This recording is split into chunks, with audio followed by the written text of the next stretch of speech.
Hello, I'm Joe and welcome to the review of the Huawei P8 Lite 2017 edition.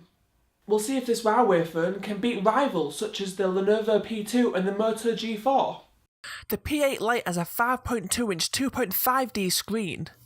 2.5D is a fancy phone talk that describes the fact that the glass slightly curves into the body, making the fusion between glass and body a bit more seamless. It's one of those features that has carried down from the premium phone lines. The panel itself is really good, works really well in direct sunlight, and it's sharp thanks to all those pixels it's packing. I wouldn't expect such a good display on a budget phone.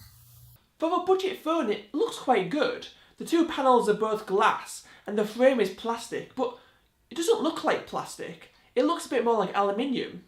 Unfortunately, this phone is full of logos. There's a big one on the front and there's also another one on the back as well.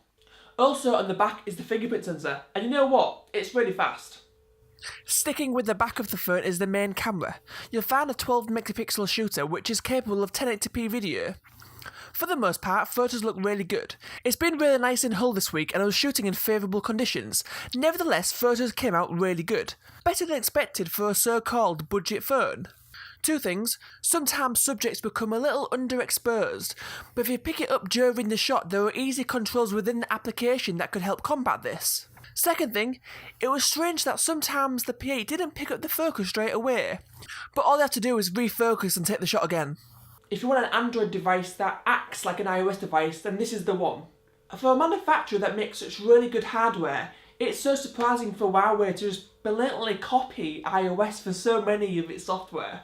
Icons, notifications, the lack of app drawer, and even the wallpapers look pretty similar. Even with this, the software is surprisingly slick. Well, 99% of the time. Sometimes, just sometimes, you get those random slowdowns or even random crashes. There's also just too much bloat. I don't need 2 calendars, 2 health apps, and then there's even the preloaded Gameloft games. You can get rid of them, but when you only have 16GB of internal storage, you want as much of that space as possible.